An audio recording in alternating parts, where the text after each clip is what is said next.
talking about Anthony, if you could allow me to, and also I can share my screen. Lord. Said, Oh, but it was It's supposed already to set be up for gold that. button. It is, says Yep. will never So Anthony, if happen. you hit the OK Nobody's button gonna there, touch the the justice blue OK crisis. button. I'm still. Oh, we mustn't think that way. I just wanted to let you know. Are we ready? That's what she said. Are we ready? You're live and recording. Okay, this is, it's 6:30, time to begin the Traffic and Transportation Committee meeting. Give me a Good moment. evening all, I'm Shirley Secunda, the Well, you chair. guys just give me a moment. First thing I'm going to do. Can you just give me a moment? Introduce our members. So Hold you on for wanna 1 start? second. We're getting Yeah. your volume all the way down. What? No, I left. She's your getting audio. I'm good. Okay, we're good now. Sorry. Oh, you okay? Did they hear me? Did you all hear me? My greeting? Yes, okay, okay. Members of the committee, please introduce yourselves. Start with Amy. Oh, Amy Go right. Brana, hi. Hi, Janine Kiley. Anthony Wall, Susan Gammy. Janet Leff. Ben Listman. Okay, and I wonder, Joe Flayhaven, are you on? Was he's a public member that might be with us tonight. Is he on? No. Not yet, no, okay. So anyhow, I give you the ground rules first, Yep. which are, we have actually, we have 3 items on our agenda, right, as well as new business. And the way we work it is each item is heard separately.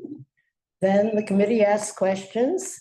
Then the public asks their questions and gives their comments. And this is each one separately. When we are done going through these items, we go into our business session. And then within our business session, we discuss the pros and cons of what we've just heard. And those usually lead to either a resolution or a report on what we've discussed. And I think that's about what we do.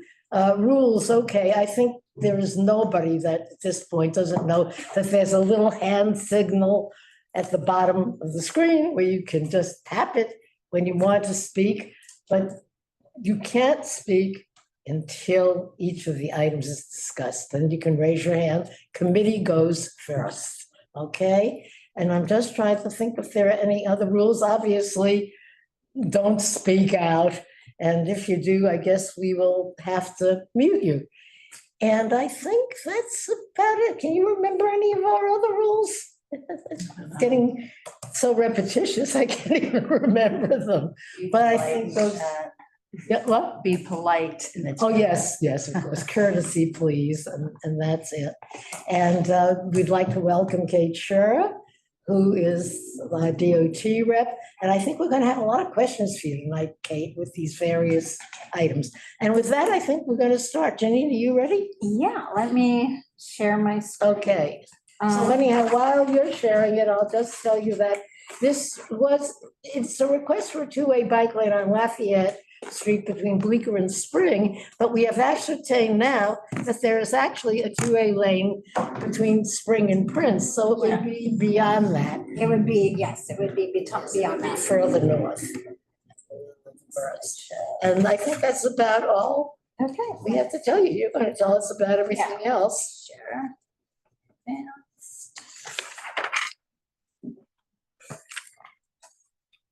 It's different than, this is not what I knew. You know, while we're waiting for Janine, since you have your laptop. Okay, so this is basically, we want to go from what you see on the left. Whoops, why is that showing it that way? Sorry, doesn't look like my screen. So in case. Sorry. The 9A7.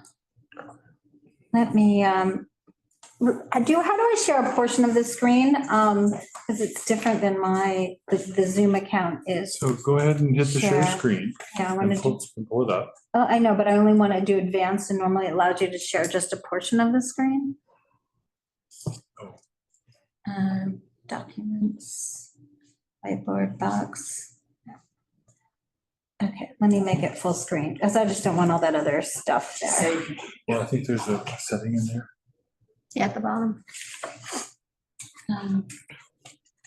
Yeah, but that's not, still not what I want, because it's still gonna show my other stuff. Well, it's,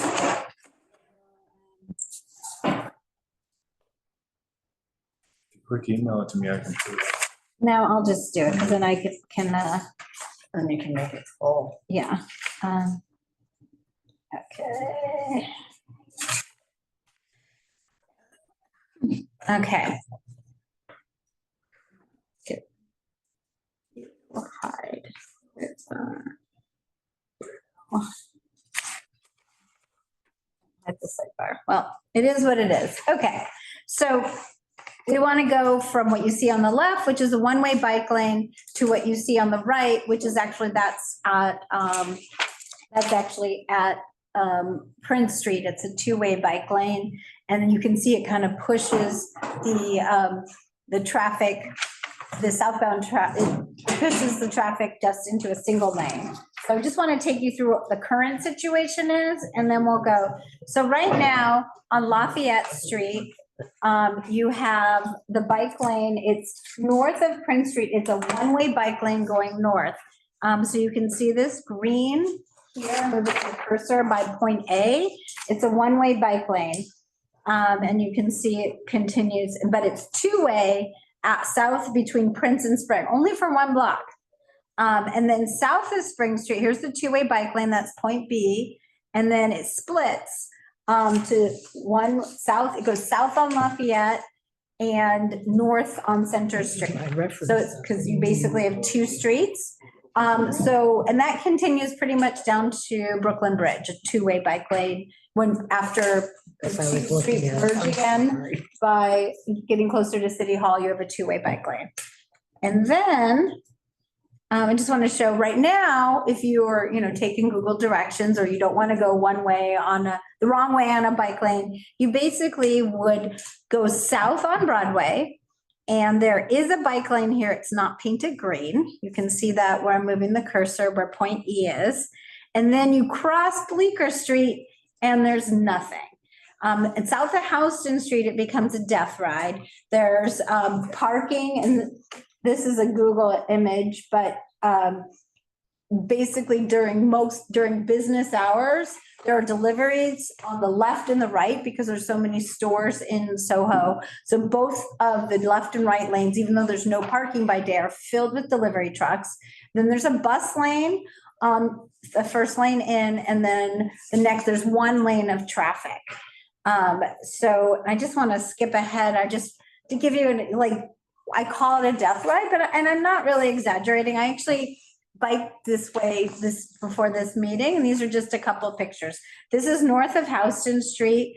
While there's no bike lane, there is a FedEx truck parked where it should be, and where you would want to bike. And then, of course, this is a guy doing a wheelie on his bike.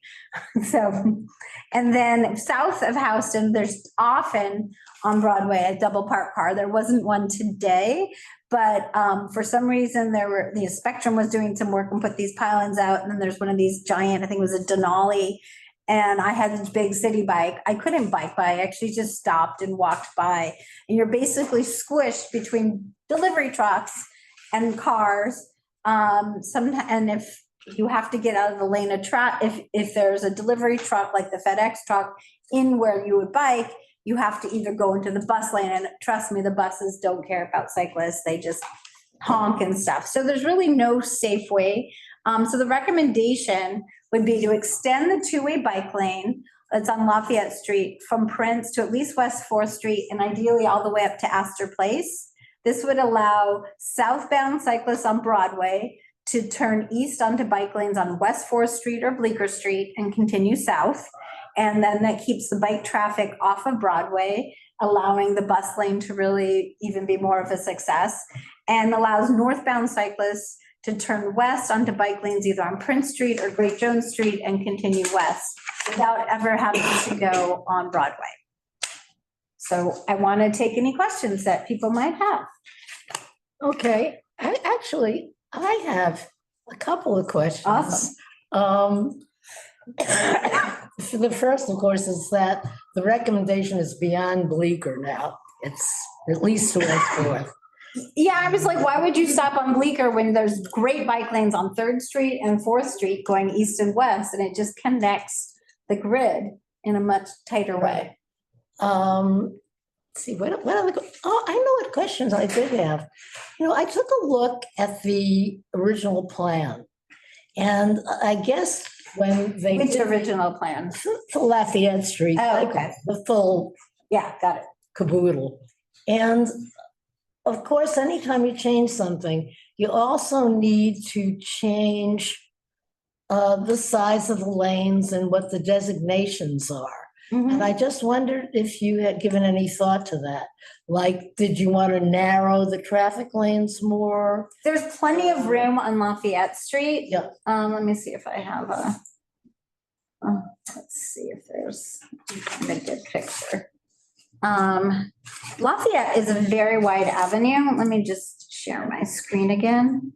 And very low traffic. Yeah, it's Yeah, actually, very low traffic. not sure why. So on Lafayette Street, you have a bike lane, and then you have a little bit of a protected area next to the bike lane. And then you have a row of parked cars. You have 2 full lanes of traffic, and then you have more parked cars on the right. So there's just abundance of space to make it a 2-way bike lane. And if you take a look at point B here, where you see the 2-way bike lane, they just got rid of this extra spacing here. The little sort of those diagonal lines that you see on the north of Prince Street. It's a little bit narrower, but it's 2 bike lanes right next to each other. So, I mean, would you say, what's the size of the 2-way bike lane? I didn't measure it, but No, but I mean, what would Kate, you is there a say? standard set for a 2-way bike lane? I believe it's usually 8 feet. Got it. The whole bike lane? The double. Whole double, Yeah. really? Huh, okay. Okay, I did not measure it, but I can, there's room for 8 feet.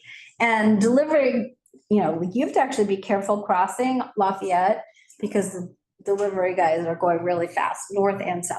They're already going south often, not extensively, but often. So this would basically provide a safe way for 2-way traffic, as well as a way to move traffic off of Broadway and continuing to do, improve bus plans and so forth on Broadway. I'm asking because I'm wondering what we should, so, okay, the average bike lane 2-way is 8 feet. Maybe we should be asking for more. I mean, Kate, does that make sense if we ask for, say, 10 feet? Maybe we want a little wider to give a little more leeway. We're always looking to make improvements to the bike network, and that is something we're considering, widening bike lanes and different Okay, to respond to demand. So, if you want to include that as an ask, it would make sense.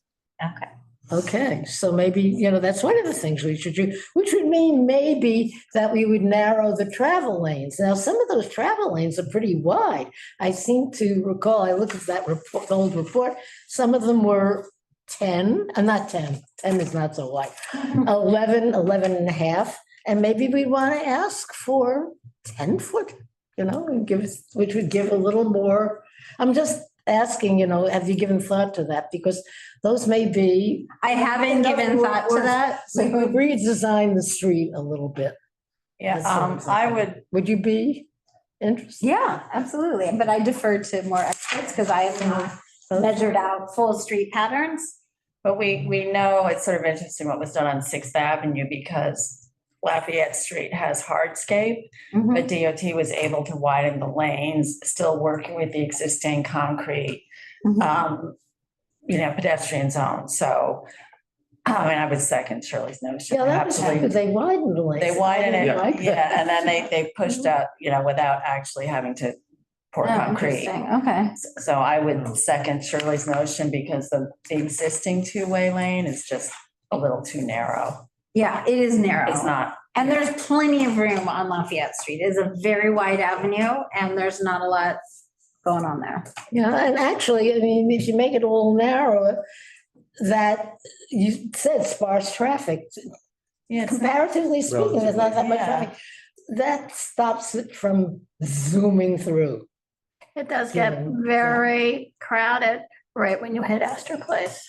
So from Yes. 8th Street up it gets really condensed. So where the street comes in here is just wall-to-wall cars. So I know you're stopping, I would stop south of Astor Place, so not to narrow the lanes, the car lanes, because it's dangerous for pedestrians, dangerous for the bicyclists, dangerous for the cars right there. And with Wegmans there, it doesn't make it any easier. Okay, so anyhow, we did get one letter.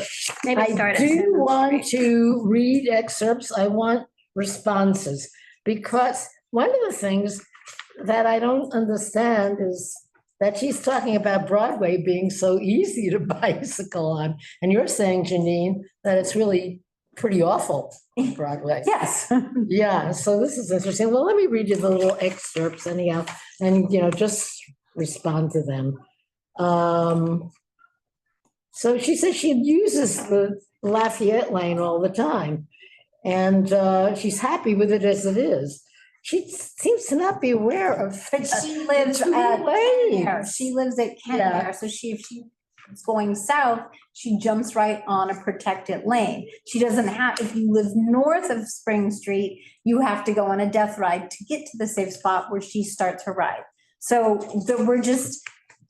we want everybody else to have the same easy ride that she has. And she says she has to cross Lafayette to get to the bike lane on the far side when she comes from the city bike station at Prince and Mott. And get on the far side with plenty of vehicular, pedestrian, and other bike traffic happening at that juncture. She wants to make sure she has enough room to make that turn comfortably. And she's saying, plead with them to widen the lane so that one doesn't have to turn on a dime, so to speak. So she wants a wider- Well, we're just talking about it anyhow. Okay. So we can talk more in business session. Yeah, no, I mean, I wouldn't want to make it a two-way lane without widening it. You wouldn't want one? Like, I wouldn't make it a two-way lane without widening. Right. You'd have We to. were just saying at least 10 feet. Yeah. And Kate said, hey, they're considering making it that way anyhow. Okay, and then she talks about the fire company, their ladder 20 at 253 Lafayette, completely dependent on the block of Lafayette between Spring and Prince. Again, isn't that? That's already the one that It's already- is? it's already two-way. So to pull out their And large. it's already a protected bike lane, so, That didn't make any sense. yes. It's So- two-way at the firehouse. Yeah, so it's two-way No, there it's anyhow. one-way at the firehouse. It's not two-way. Is that north of Prince? Yes. The firehouse isn't north of. Is it Prince. between Prince and She Houston? says it's between Lafayette, a block between Spring and Prince. Between Spring and Prince? Yeah, But, that's not, the area there is still not two-way. It's, I guess, what? It is two-way. That's the one So- segment. And are we gonna have comments? Because that's the member of the Yeah. public. I remember it was. It's one of Right, what the right, colors- yeah. yeah. Because we need to go by this block by block. Well, I have pictures block by block. I'm happy to share them, but, Yeah, so, Yeah, okay, so it's let really me just dangerous read what on the Georgette said, and then, That's you why can we're here. comment on it, Janine. Third, the corner of Spring and Lafayette, which is also the corner of Spring and Cleveland Place, is a very crowded, high-density nub. And then she talks about all the things that they always. yeah, but we're not doing anything to that corner. I mean, we can put it, if the DOT will redesign this to ask them to take a close look at the piece between Spring and Prince and make sure that it's functioning properly. Yeah. I mean, Well, we can yeah. comment on it if they're gonna, reevaluate the corridor. Okay, so to redesign, so we might ask that. Yeah, to take a look at it. It's doing testimony or are we in business session? Because No, we're No, talking, actually, it's because we're asking these questions, and it's coming up in your right, Carter. We're kind of going away from form today. But anyhow, I did want to read what she said, because I thought, it's Janine's proposal, and that she might be able to respond. I think that's really it. I mean, the density and Right, it is And outside of our. southbound opportunities, and she talks about Broadway being a nice, safe opportunity, and you're saying Broadway is a nightmare. That's a different Broadway than I think most of us have experienced. Yeah. So that's, okay. I'm gonna disagree with that That's- respectfully. That's her, that's Georgette's comments. You have responded, and now comments from our guests, Carter. Well, I'm a board member, not a guest. Oh, that's right. Just, You're a guest so of the each committee. block of here has totally different situations. And that's what needs to be taken into account. I'll give you, for example, and Janet, you probably know this, right? Since you're familiar with the area, so you were Yeah, I go making up some there. face movements there. It's Oh, I just- incredibly dangerous with people stepping into the bike lane between Bleecker Street and Great Jones. It is one of the most dangerous bike lanes that I've ridden on, period. And that's because of the change in Lafayette Street and the businesses that are there, that people are lining up. And also we have all these delivery bikes, which are now coming up Lafayette with the trailers that are making these super sharp turns and not stopping. And when they're turning, they create a situation where the crossing traffic is really not safe. So if you're gonna put two-way in here, this is a totally changing area for bike traffic of what it was 5 years ago. And to put in a two-way bike lane here requires tremendous thought about making it wider and safer, because you can't even go up in certain areas with a single bike without everybody passing each other, that you can't even put two-way traffic in. Well, that's why we're talking about widening it. Well, it's a little more difficult to widen because you actually have traffic lights built in and concrete areas. And also that buffer zone that you want to take is actually, all that parking is truck parking during the day. And it's regularly used for deliveries all the time.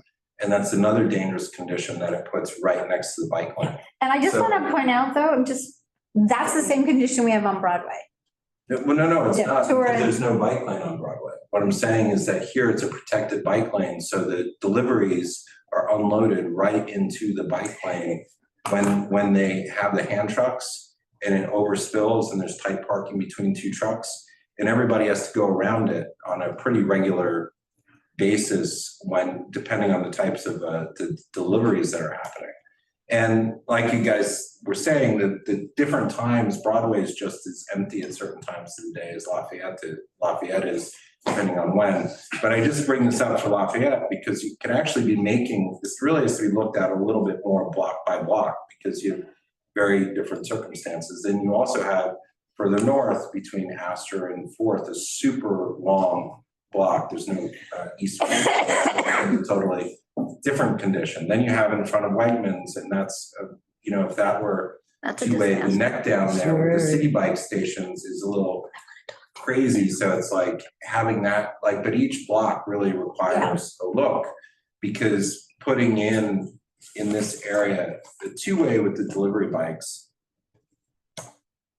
there's a lot, depending on the block, there's a lot of heavy foot traffic, and that adjacent with lines and stuff makes a lot of complicated situations. It's not being against it, but we don't have, for example, any fencing that ever blocks off a bike lane in our community, which would be a way to stop people from stepping into areas where you have trucks loading and unloading, two-way bike traffic. Whole Foods uses the bike, tandem bikes all the time, so they're all here. So there's a lot of different things going on that I think need to be looked at. And I agree for that. example, the traffic light at Bleecker Street is in the protected concrete bump out. It's not on the corner of the street. So the infrastructure is a little bit different as well. Mhm. There, so. Yeah, well, I guess we should discuss this in business session. I mean, my first reaction is to ask for a study, to ask for It would be all on the reasons why we DOT, think we should do it, Right. ask for that kind of thing, but I also ask, Yeah. we can talk about it. in Yeah, and business then, session. Anybody else I just want to, have a comment? I'm good, I think. I just want to share one more picture. I think, remember when we talked about, this is Jersey Street, and this is where my son hit a pedestrian because they were crossing the street. There's no crosswalk there, but they were crossing west to east and didn't look in the bike lane, and he didn't, they were just tourists and they jumped out.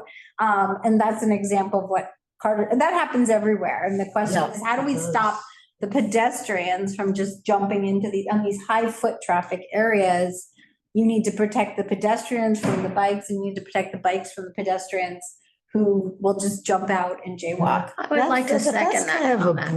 broad. That's Kind of everywhere. I know, that's design of all our streets and Yeah. lights and maybe bike lights. And Yeah, but this is the one I just showed is an intersection.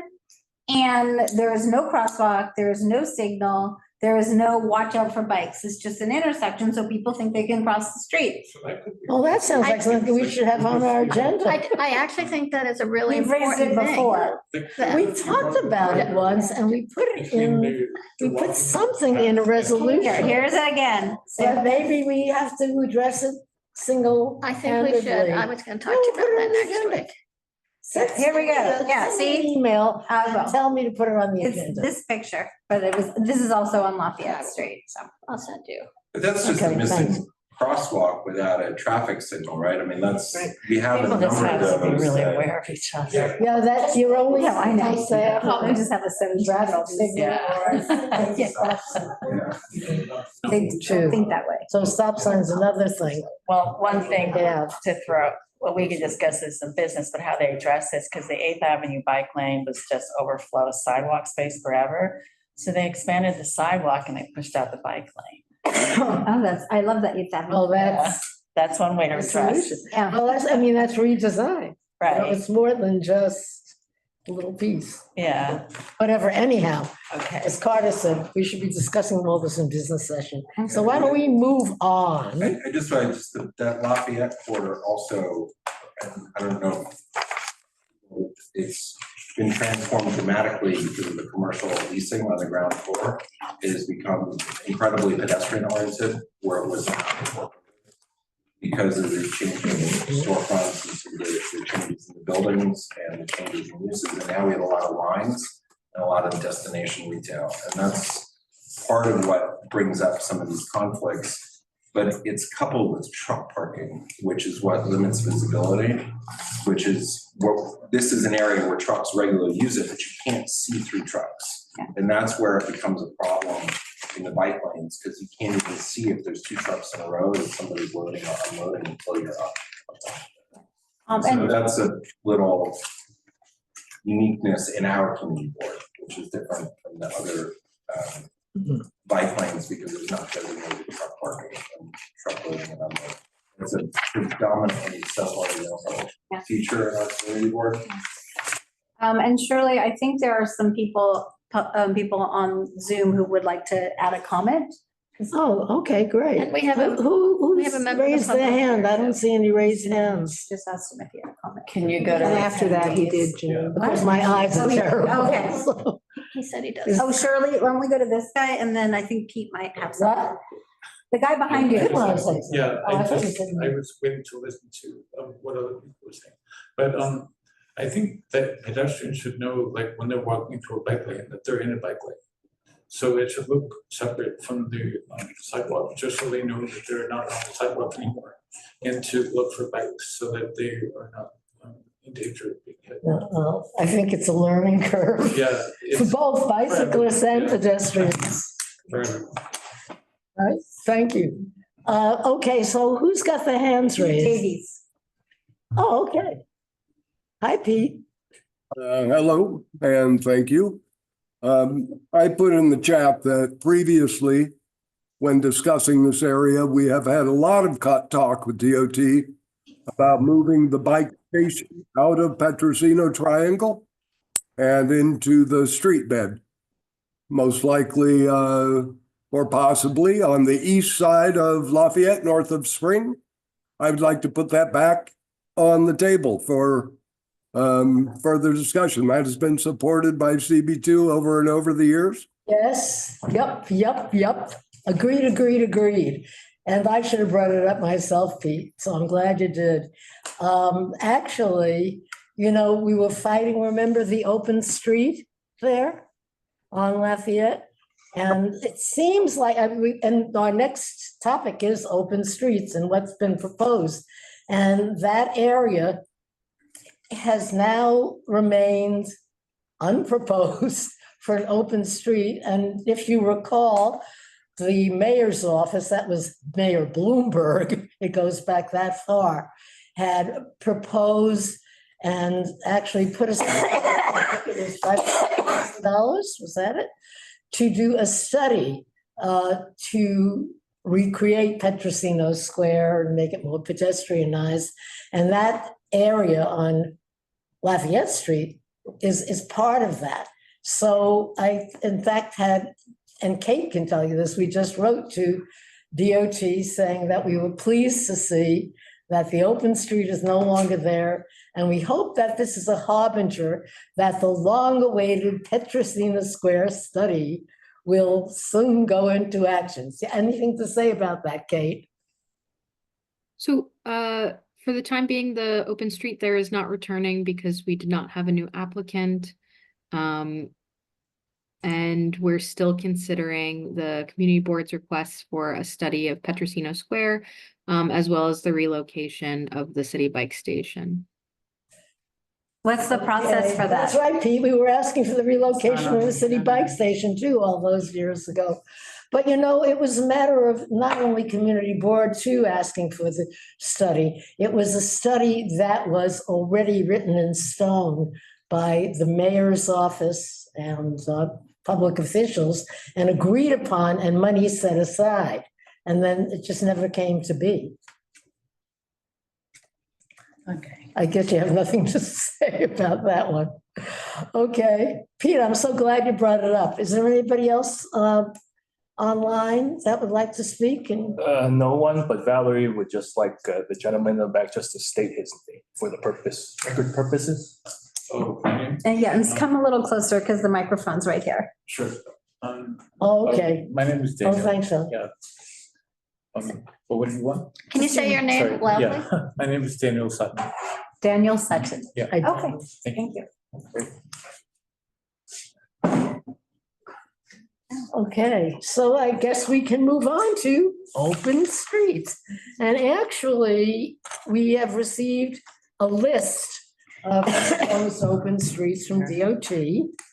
And they actually, most of them are, I'm going to tell you what they are. I'm not going to tell you what all of them are, but most of them are the same ones that were proposed last year. And in most cases, actually, there weren't any objections. But as I said, the one on Lafayette Street certainly was objected to, but that was not, I don't see it on there. here I am. I can share this was slide. not- You want to, would you like me to share this slide? Yeah, I don't see it on there. It's a cross street, but it's not an open street. But anyhow, Would you like me to share the list that you're looking for? okay, so here's a list. This is the list. Okay, you got it, right. That's the one I have. And And of those, I will tell you that Morton Street between 7th Avenue South and Bleecker Street has not been proposed, and we're hoping that it will not be because we were quite opposed to it in our resolution. That was one. There were two segments on Spring Street between Sullivan and Thompson Streets and between Thompson and West Broadway, which I had a great deal of concern about. And it looks like they have been repeated again. And we had hoped that a study would be done of that area. So we're simply, we told DOT, we're hoping they will follow up. And Kate has responded to me on that and said, please let us know how it is going. So we've just got to be aware if anybody reports to the office or to us whether there are still these problems on Spring Street. I can't imagine it's the open street. Okay, the other one, which was of concern, was on Waverly Place between 7th Avenue and Christopher Street. And that is still repeated. And again, we have expressed our concern, which Kate is aware of. And where we also noticed that another one we were concerned about on Christopher Street between Waverly Place and 7th Avenue South has not been listed, and we're kind of hoping that will be eliminated.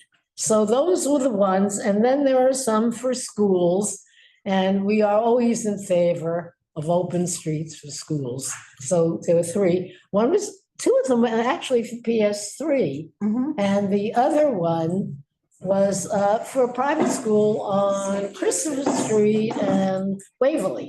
I forgot the name of that school. It's In both cases, you know, we're happy for them, and that's that. So there was actually only one, getting to what we are reviewing today. That was actually a new one. And who's the sponsor of this one? And that was, I'm sorry? Who's the sponsor for this Elizabeth Street one? Oh, golly, no, I don't have that. Do we have that on the list? There's a restaurant called Peasant, I believe. Oh, okay. And then also in Spring Street, the restaurant that previously sponsored one of those closed, so there's a new. Right, sponsor. exactly. Who is the new sponsor? Kate, do you have the name of the new sponsor on Spring Street? On Spring Street, pardon me. I believe it's a restaurant called Isabel at 196 Spring Street. Okay. We may have their LLC name on the letter we sent, so I'll just double check that. What's the LLC? Oh, that's LLC. And then restaurant. Okay, so anyhow, one new street, we've already given DOT our opinion on the rest of the list of streets in our original resolution last year, and as well in correspondence, which I've sent to Kate, and she's responded already. And they're going to keep their eye open, right, on the ones that we're concerned about. And if we have things to say along the way, we will tell them.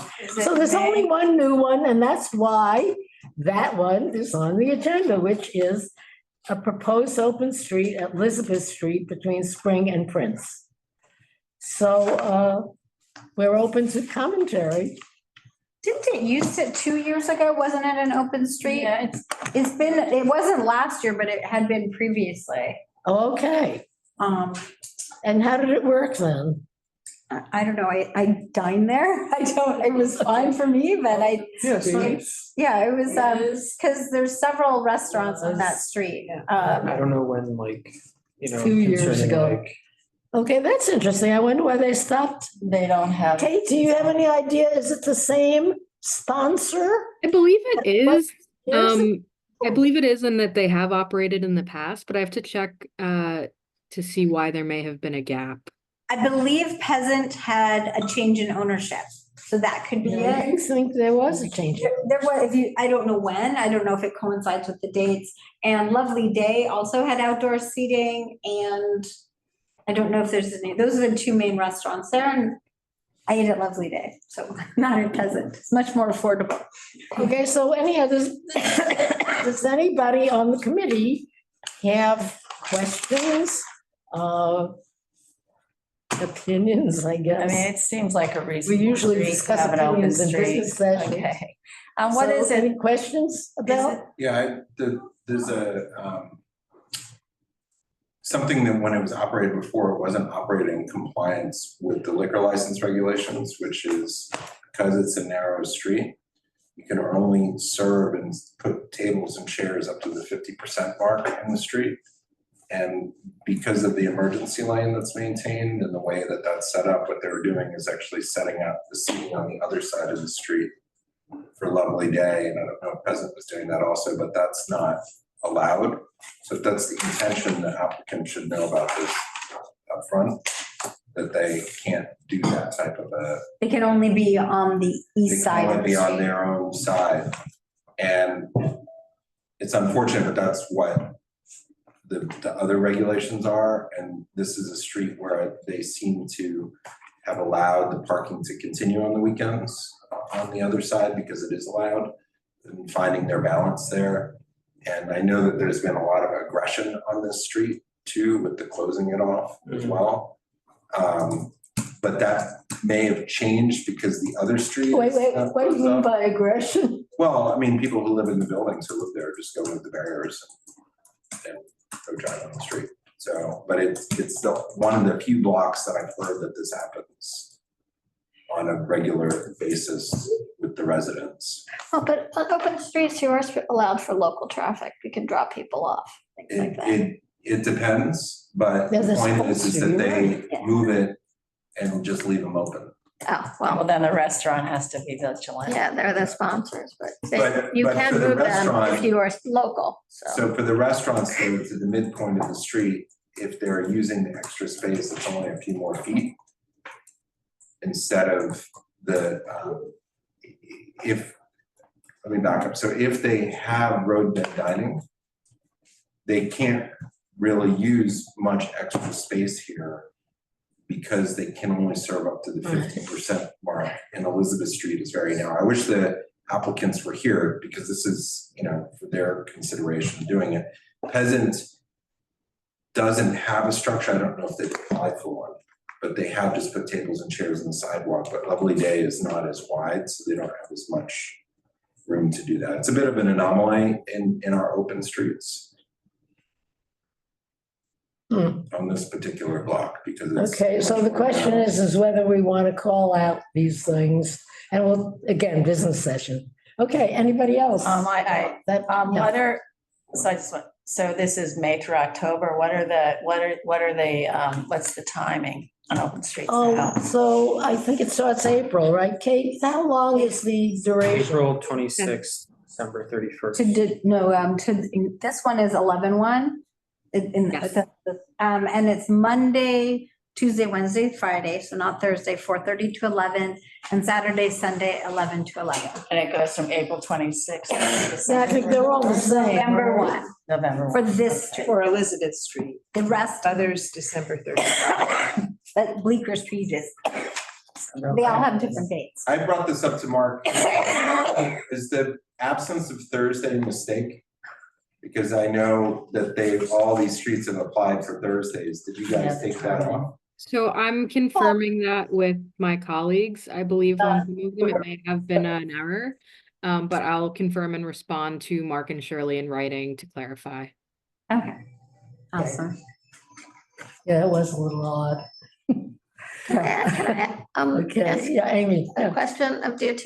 I'm just curious, as you get closer, this is not pro-car or anti-car, I just want to say this, I'm just pointing out that during the summer months, as you get further south and closer to getting to the Holland Tunnel and getting to Broome Street and all, should these open streets should they be open to cars on Fridays? Should they not be allowed to block off these streets? Because it just creates incredible gridlock trying to get there. I'm just asking that question. Again, it's not pro, it's just reality. That whole area gets completely filled with cars. We have congestion pricing now. It could be different. And then it also depends by car, like Elizabeth Street. The cars go down West Broadway and over on Canal.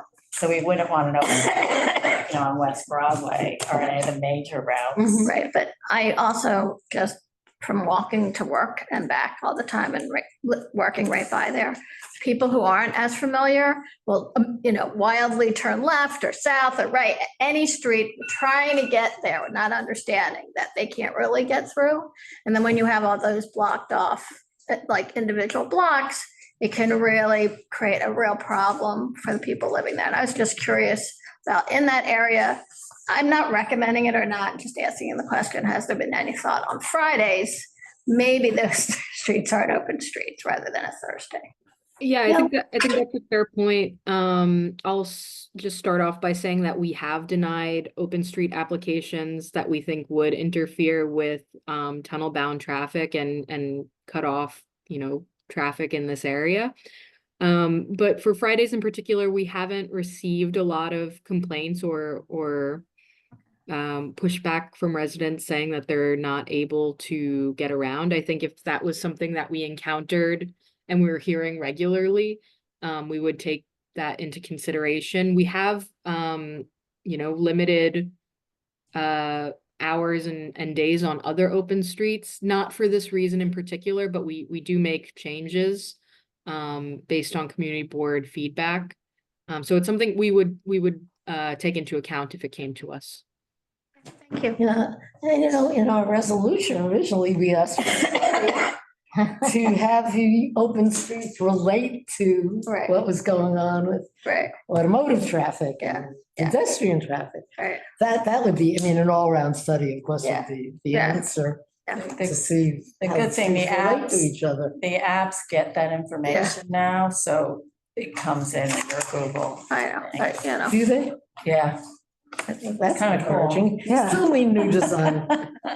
Okay, so we are now up to number 3. Wait, Shirley? Oh, I yes. see that Donna Raftery has a question in the Oh, chat. You're keeping track of this stuff. You answered it. Okay. Oh, I see, yes, I see that. Yeah, I just want to make sure we. Oh, okay, Yes, oh, that- good. okay. Okay, everybody up there? But who's the sponsor, she's asking? Who's the sponsor of the Jane Street? Of the Elizabeth Street, what, okay. Jane Okay, Street. Jane For Street. Jane Street, I believe it's Jane Okay. Street Tavern. Oh, okay, that's a simple one. Okay. The Anything the else? applicant for Spring Street, Isabel 196 is a new applicant. Oh, yeah, that's They're what not the Kate had operator said. before. Yeah, I would just double check, they're not the Yeah. operator before. And there've been a lot of complaints about that operator and the previous operator. Oh, really? Which, just for their setups, except just so it's not a changing situation. Okay, so we are up to some summaries that, okay, for anybody who doesn't know, New York State DOT is doing a comprehensive study of Route 9A, otherwise known as West Street, in ancient times as West Side Highway. Same thing, boundaries, I think from Canal up to, well, all the way, but in our area, it's Canal to 14th. And goes obviously to the other community boards along the way. And they've been doing a few things. For anybody that is interested in an overview of the study, look in your chat. We've got a link to the study so you can take a look and see how it's being conducted. It will be over a period of 2 years. It's begun.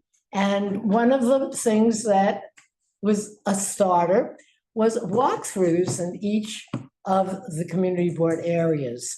And so we had the walkthrough again. I guess the south part was, Janine, from Canal up to Charles. Charles Street, yeah. And then the northern part was from Charles to 14th. So do you want to give a little of the overview, And I put Dan's stuff, yeah, and then I put all of his stuff. Let Janet do the Charles okay, I to 14th, didn't, and I'll just I'll chime just in start too, with because what I I was on the remember, walk. so I didn't take all my notes, but, we walked the corridor and looked very carefully at every intersection. The state DOT has said that they're reimagining the entire street, so there is nothing that is off the table. Some of the things that we discussed is, to get an express bike lane, to take the pressure off of the existing bike lane, which would of course be two-way, whether it's on the east curve or bi-directional on the medium, who knows? And then, we looked at every intersection and talked, a big problem is obviously there's not dedicated crossings for cyclists versus pedestrians, which we've talked about in some of our resolutions. There's some big problems in the meatpacking district where streets don't connect properly and it's very weird. So there's going to be a lot of attention to that. And there'll be some more attention paid to the crossings also where the pedestrians cross the existing bike lane, because that's part of the study, but then don't really have adequate space to stand before crossing the street. And then the crossing distance are too far apart and traffic moves too quickly, because theoretically it's only supposed to be a 30-mile-per-hour road and it goes at however fast people can go. So that's kind of the big picture. Yeah, sort of. I just wanted to mention something that really hit me, and how at times and what you learn changes, is that there were many, many comments on the same thing, which was how few openings across 9A West Street there are. And in other words, the median that goes through the street is closed in so many areas and people are asking for openings. And yet, when the street was originally designed and people were talking about it, which was some 25 or more years ago, people were adamant about keeping most of that median closed because they didn't want the traffic rat running into the little side streets. So, you never know what a decision is really going to lead to. And I guess you could say, be careful of what you wish for. But anyhow, completely different attitude now, because there really is a need for those cross streets, more cross streets to go across the street. There's just too much area between the cross streets for people to get across safely. It's not just attitude, it's also that there's more development along there, and the park is such a marvelous resource that people want to get to, so I think it's a lot more than attitude. Yeah. Because I mean, especially. But that it was really Yeah. the feeling that there was certainly no advanced thinking. Right. So yes, of course, it's changed now. Yeah. Was there any, and this might not have been part of the study, any conversations about having more walkways go above the highway? Is anybody interested in it at all? Those are really expensive. I know they're really expensive, but it's dangerous. It's a wide road, it's. Yeah, I guess When the it's feeling crowded, is that there's enough crosswalks and enough signalization. I think that from a point of view, at least from a planning point of view, you try to keep pedestrian traffic on the street because you want the feeling of community and interaction with people. Once you start putting it above, you've got a whole different kind of environment. That's just my input. And I on know that there's kind of thing. one down near the school, and I don't know, it'd be interesting to see how many people go up and over versus just across the street, down around. That's how- Stuyvesant. there's that huge thing. I guess where they do have the overpasses, the problem is elevators, that they're not always in operation. That's part of it. So that would probably be more of the thing. But if you have an I don't think anyone accessibility mentioned on a flat road, you need it on the walkway that goes over if you already have an accessible.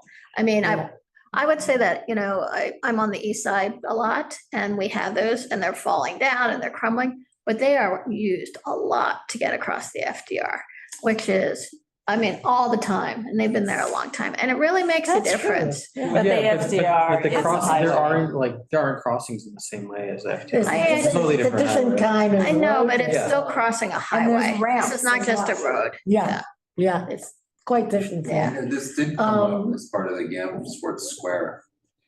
Now, what did I which was, want to ask? Connecting the High Line, if it were redirected with an overpass and coming down on the other side.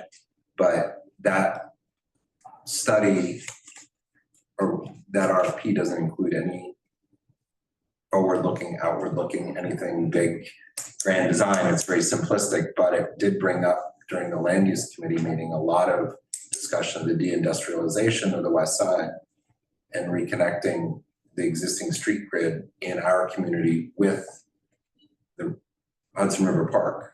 And that goes to a lot of the crosswalks of what you're talking about, because the industrialization was why people wanted to block it. It was all truck traffic, but that truck traffic is gone. So if we pulled up all the streets up to West Street without any interference all the way up, you really create a much more smoother working movement for our whole community, whether it's pedestrians, just localized deliveries, all this stuff, really changes dramatically. And I think this is the opportunity to get them to think about it. Yeah, Because so, DOT owns most of that, the state DOT owns the property that's blocked. okay, so Carter, I don't know if you've looked at the link to their New York State DOT's overview of the study, but there's going to be lots of opportunity for input. And I think they're supposed to. They didn't even know about the Gansport. What? That's why we They did the didn't. walk. They didn't. That's why So we did they the walk. really gotta be educated. And there is going to be, this was a walkthrough, okay, this is one of the initial things, but there are going to be more workshops and for more people, and please keep abreast and please do give Well, the your board should input do it, it's there. not me. I mean, I'm just saying, this is our one chance. I have to say, it was really good because these people are transportation experts, but didn't know our neighborhood. So we went, Yeah. so each group went through minutia that like, oh, there's a middle school at 75 Morton, there's this, there's that, there's Pier 40. And they took it all in. I thought it was fantastic because they know transportation, but they don't know the neighborhood. And it was the perfect mix of neighborhood experts and transportation experts. And that was the first step. Yeah. And then if we go over Dan's notes and responding to Oh, what he's yeah. saying, Janine, one of the you wanna things that just he covered is that this should be post turned that into a up there? boulevard. For a minute, And like that's Dan's what that's notes. all, but that's sort of the operating There you principle. It's like several pages. Okay, so anyhow, then after, okay, let me tell you how it worked. So Janet and I, with many other people, I mean, the political people and nonprofit organizations and that kind of thing. We were divided into two sections. Janet and I joined those folks between, as I said, Charles Street and 14th Street. You would from. Dan and I were. Janine and Dan. We're Charles to Canal. Charles. Yeah. Right. So this is what Dan couldn't come tonight. He had an out-of-town business thing. And so he sent all his recommendations. So if you, I'm not going to read them. Yeah. There's 6 broad recommendations. And he has next steps. So basically really expanding the public bus route on 9A, really a north-south route. One of the people didn't come because they've been injured. They're in a boot and they're in Battery Park City. And how are they going to get there? I mean, other than an Uber, which is very expensive. And then this is what Shirley was talking about, reclassifying it as West Street as a boulevard, which would entail a bunch of measures that would calm traffic, increase safety, and so forth. Can if it's classified as a highway and it's classified as a boulevard, does that impact, financing and like monies that are supported or is it just, what would be the implications of that? Oh, yeah, Is that's what what I'm I'm trying trying to to say. study. I don't know the money So- angle and it's state DOT, it's not a federal highway. So that's a good And question. it's also not, it's got a 30-mile-per-hour speed limit, so I'm not even sure it's considered a highway. It's just treated like a highway. Yeah, originally, the whole idea was they were designing a boulevard. That's what they called it. But Yeah. somehow in operation, it never worked like that. Just finding out what implications there would be All to over that the is just state. good to It's know, like right? Yeah, so anything Okay. else, Jane? Yes, so that's page 2, sorry, full screen. I put that in there. Basically design the road service because it's got horizontal slats, which makes a lot of noise. And that would just reduce the noise pollution in the community. Redesign the roadway and the median for alternative transportation. This is what we talked about with high-speed bike lanes, which is separate from the greenway, delivery bikes, e-bikes, et cetera.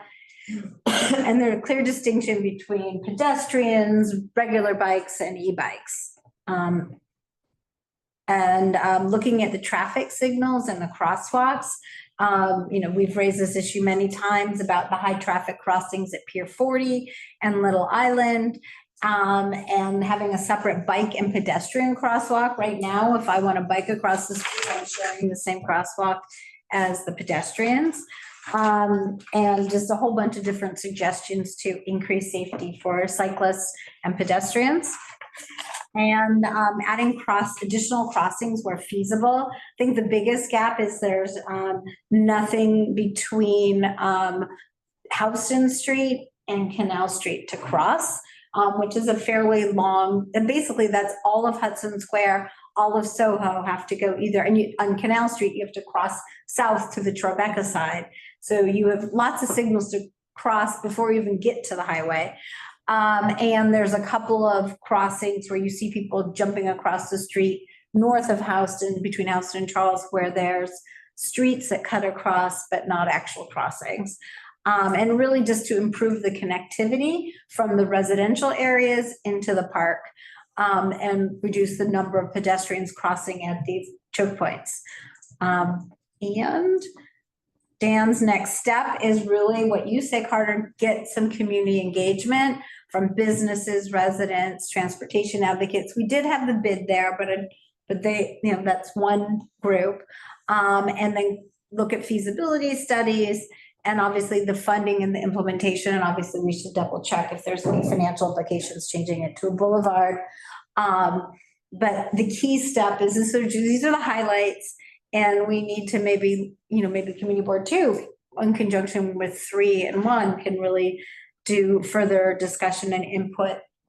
So we can make this really an effective mode of transportation for the whole community.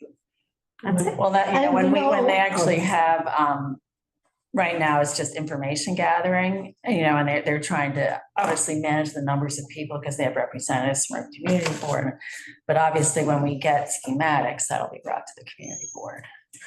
And it was very encouraging, actually. I mean, there were copious notes they were taking, and they seemed very open. We've only been trying to get this done for about the past 20 years, but better late than never. I wanted to bring up one thing about our nomenclature in this, which is something I've just been trying to figure out because of different things I heard from CB4. In our community board, I believe it is all West Street except up to Little West 12th Street where it becomes 11th Avenue. And they CB4 refers to this as a West Side Highway. So we have very different views on what this is. And that's something we have to lay out right up front. Because in our community, West Street is a totally different, because we have residential goes right up. It's not industrial. Yeah. And it interacts with the river in many places. And that's why we want more crossings and so many more things. And we've so much conversion to housing further south. So when you go up to CB4, this is almost all industry with not a whole lot of housing in those areas. It's very different. But that's a part of what the boulevard is, but a part of explaining that is bringing this out. That 9A takes a lot of different shapes as it goes down. Just like you would meandering through a state highway, if you are outside of the city, you come into town, it slows down, it turns right, it turns left, it's on all these different roads. So we have to just communicate that because a lot of what we're asking for is around that concept. And I'm not so sure that always comes out when people get into these larger conversations, just framing it. That's interesting. I We're looking really at the think state DOT is more receptive than they've ever been. So it's the beginning. Fascinating. Anyhow, We're looking Amy at the map wanted to here. speak. Let's call on Amy. It's okay. Amy's been raising her hand. Just a quick question. Did it come up about including the West Side Highway or 11th Avenue or whatever you want to call it in the congestion pricing zone? Would that come up in the conversation, or is this not the right place to have that It conversation? didn't come up in ours. Did it come up in yours? Because I know that Dan was concerned Yeah, because about Dan had it. brought that up before, and we had talked Yeah. about why is West Street not included in the congestion pricing, because for a lot of reasons, we had talked about this at another meeting. And I was just curious, I'm not recommending one way or the other. I just wondered if it came up or if this is the time to Did talk it? about it. It didn't really come up. I mean, I've had conversations with people who park at Pier 40 and to get their car, they have to pay $9. And then, Yeah. when, And I will say, it's interesting that it shows how poorly designed it is, because when you look at what it's called on the map, it's called West Street in our neighborhood, and then you move up and it says it's called 12th Avenue on the map. Oh, right. That's 11th Avenue and then 12th. 11th and then There's 12th. 12th And Avenue. then 12, so Spots along. it's referred to as, just another avenue. But it is Yeah, still labeled as it's- 9A, right? And also, Yeah. you should maybe consider, and it's maybe a part of this, maybe not, but 10th Avenue, the lower part of 10th Avenue which is state DOT owns, is relinquishing that back for development because it's south of 14th Street for the most part, or maybe 13th Street would be easier, but it's all part of this because that's where between Jane and Horatio, that was actually built, the blockage there from West Street Mhm. is actually on state-owned property. And that's part of the old 10th Avenue further down. So, and that's from when it was elevated. So there's a lot of weird connections that, you're right, in the past, they wanted that to stop the trucks from coming in. But now that you're deindustrializing, it's the one time to do this, put it that way. And that would allow connecting the grid all the way up to West Street. Yeah, Susan. Yeah, also, I mean, this isn't specific to CB2, but in terms of just the overarching concept of reimagining something and the concept from highway to, let's call it boulevard for discussions. Moving further north out of our community, there's also a lot of that area is ripe for metamorphosis away from industrialization and into housing, into office space. I think that's an area that is the area between meatpacking and Hudson Yards in general is something that will definitely, I think it's safe to say that there will be there's already been some evolution, but that there will be a lot more evolution in that corridor, a type of evolution, which definitely speaks to the boulevard concept more than the highway concept. And I think they seem open to it. I mean, so far anyhow, and they never were before, okay? I wanted to bring up something too, and I'm surprised you didn't, Carter, which is the resilience part. And I've been told that they had absolutely no concept of our concerns about the resilience there. Well, I don't think our community also wants it from what's been proposed. Meaning that people want a higher level thinking than a wall. Yeah, That's the exactly. challenge here, but the only place to construct it without significant impact on our community is literally within the boundaries of the road. They did a wall, a lot on the east side, they put walls up, it's really weird. It's Oh, not really? nice at Yeah, all. The yeah. only reason, there's a reason they got away with it on the east side.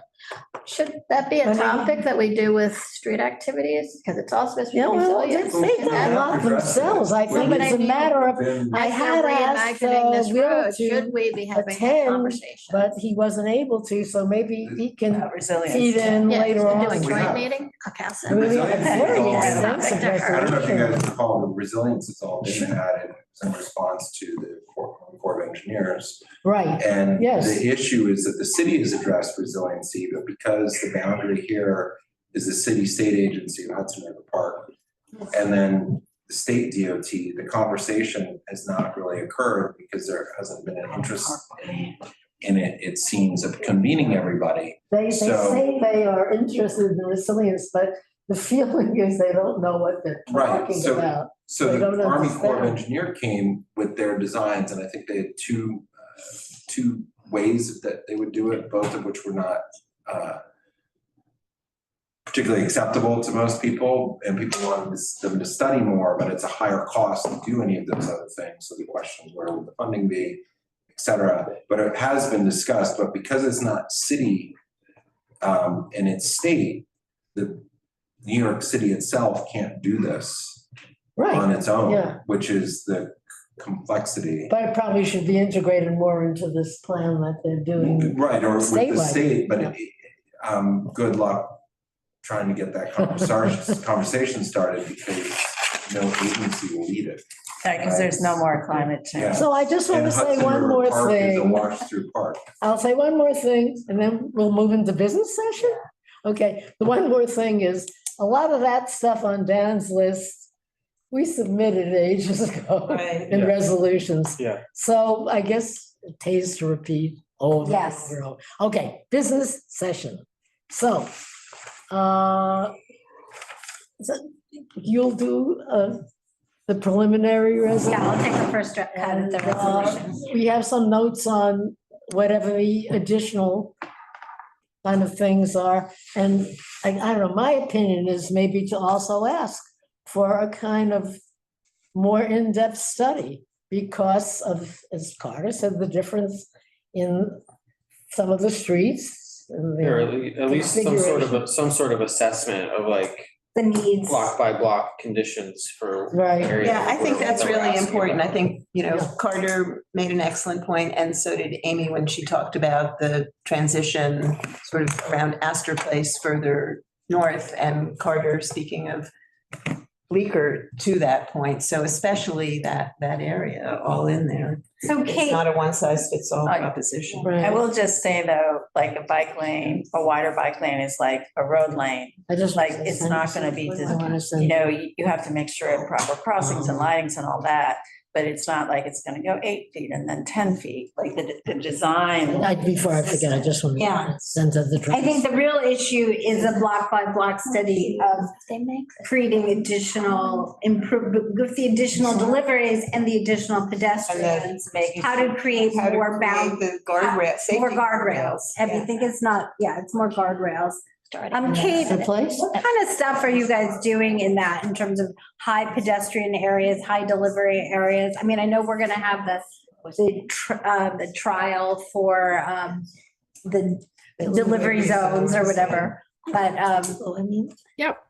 So just in regards to high pedestrian areas, we're looking to expand daylighting across the city to increase safety for pedestrians who are crossing. Of course, our open streets program and our plaza and public space programs are also part of creating safe and accessible spaces for pedestrians. And we're looking at the increase in micromobility, and creating spaces within the roadway and off the roadway for loading and unloading, like you alluded to our micro hubs presentation, which we gave last month. So there are a lot of different programs that we're hoping to use to help address some of these issues on the street. and I guess my specific thing is between the intersections. Daylighting at the intersections, you're crossing at the intersections, jaywalking is technically not illegal anymore. And all of these safety issues are mid-block, where people are jumping into the bike lane or deliveries are spilling on the bike lane or something like that. So are there any initiatives DOT-wide about sort of these mid-block, issues? Vertical element. Yeah, some vertical element to delineate between you are leaving the sidewalk and you're entering moving vehicle zone, whether it's a car or bike. Yeah, because that's really that's what we see on Broadway and that's what we see on Lafayette. And, because we do have heavy use of, destination retail in both of these quarters, and that's just going to increase over time. And so with the destination retail comes the crowds, comes the people who don't live in the neighborhoods, they don't really know the traffic patterns. And we need to protect everybody needs to be protected from, basically dumb human mistakes. So you're talking about using some kind of physical. Some physical kind of barrier between the sidewalk and the bike Well, they lane. do that in Europe. In Yeah. France, you just have a pretty little, you could have vertical elements that they could be porous so people can cut through if they need to do delivery, but it would signal that this is a different. Yeah. That's really. Yeah, I mean, I guess that's really that's the issue we have. Yeah, we're very used to doing that anywhere. Understood. And we don't have an initiative at the moment for that I'm aware of, but certainly happy to take that feedback, that it's an issue you're seeing and you want some kind of infrastructure in the future. Yeah. As we said, the way you dealt with it on 8th Avenue was you just put in a super sidewalk and you push the bike lane out and now it's all fine. Would you consider a treatment like that on Lafayette? I don't know if there's. Unfortunately, I'm not an engineer, so we would have to take a closer look at it. And I think if there's a possibility to expand sidewalk space, in addition to the bike lane, that would be something we'd be interested in doing. But we would have to take a closer look first. That's a big. Yeah. But the Is that something sidewalks you are want to put very in the broad. resolution, Janet?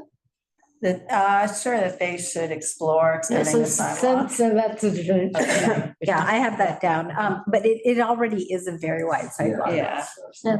So I don't know, it's a very wide sidewalk, it's just people who are visiting are not paying attention and like, oh, I'm gonna cross the street and not realize the delivery, I mean, some of these delivery bikes are zooming Oh, up. yes. Some of, yeah, some of them. Right. Yeah. Like, at its busiest, Lafayette is not nearly as crowded as like. Yeah, no, Avenue right, sidewalk. nothing. No, it's not as crowded, it's just Right. more that it is an avenue for deliveristas. Okay, so we more or less have our input on this. Okay. Anything else? Anybody? Yeah, no, I mean, I think just like the other thing that Carter said about like,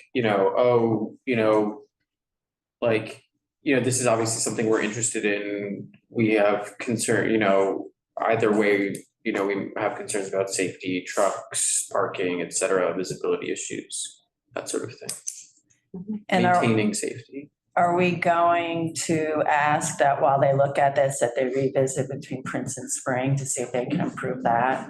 Because they should certainly widen that. And I'll go out and measure how wide those are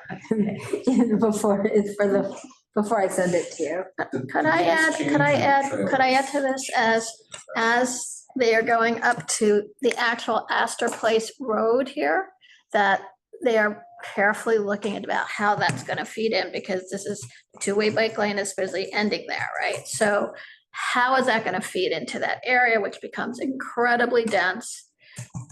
It's pretty chaotic there a lot of the time. So just keep in mind that, don't just go to the Astor Place, but at the road, how's that gonna feed into the rest? And to not make it worse than it is. And I'm not sure we're asking to go to Astor Place. How far, yeah. Oh, that's what originally was. Well, no, it said East Fourth Street to Astor Place, because honestly, at Fourth Street, you could go west.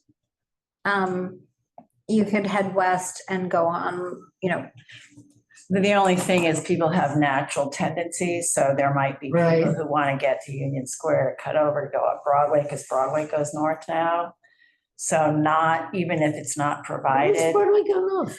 Broadway goes north, and they have a two-way bike lane from 17th to 21st. oh, yeah. Oh, And then again, from 23rd up, Yeah, so both everybody sides, right, goes those counterflow for 2 blocks, because they know that they just have to get 2 more blocks out. It makes sense to go to Astor Place, because if you cross on 8th, come down Broadway 1 block, go across Astor, and then you can go without having to go on Broadway all the way down. I don't think there's room around 8th Street to do that, because the whole Wegmans back down. Starting- new- Right. Starting at the- But, Not. Starting at the actual Astor Place Road, there is no room. yeah, There's just none.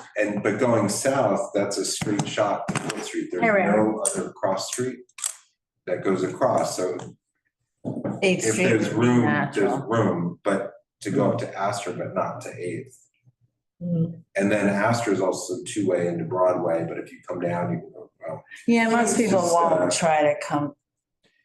Yeah, I don't know, it's just a mess. more, if you use any mapping apps when you're riding a bike, that actually provides a reasonable route for mapping to the bike lanes, Mhm. which if you don't want to be on Broadway, it's better to cross at Astor to get to a southern based route. Yeah, and there is a bike lane on Broadway north of Bleecker. It's not great, it should be painted. Well, I would say that, I think you're right, Astor Place is pretty quiet, but it is not a well-designed street because it's not used that much, right? So if you're gonna encourage bicyclists, you need really well-designated bike lanes on Astor Place. I'm just saying, to make it safe for the bicyclists, you need to, really designate, so you might wanna add that in if you want, but Because it is a very low traffic. it's very low traffic and nobody really, Wide. and then there's no lines, there's nothing, people just are all over the place because it's So you need more so quiet. definition. Yeah. I think the other thing to take into account are the new four-wheel trailers. Those are the two big things that make it very complicated in tight two-way bike lane. Just that those, which are brand new, relatively speaking, and there's a heavy use here because of the Whole Foods uses them on Bowery and Houston. So that little, and I've just noticed this come whipping around the corner on Lafayette Oh, my gosh. on the delivery bikes, and they're kind of running the lights, and then all of a sudden it's like, boom, they're on top of you. Yeah. And they're going pretty fast when they're empty coming back. And there are more and more of them. Yeah. Oh, my They're God. growing, they're populating quickly. So when you They're do two multiplying. ways, more. Yeah. So in another resolution at another time, we probably should ask DOT to take a look at the intersection. Send these of things, so we'll put them on the Eighth Street and agenda. Lafayette, Yeah. because that is not highly, that doesn't function. So Well, I just sent to you some of the suggestions for meetings that we revisit Wegmans and what's actually going on there since the time they came to talk to us before they opened.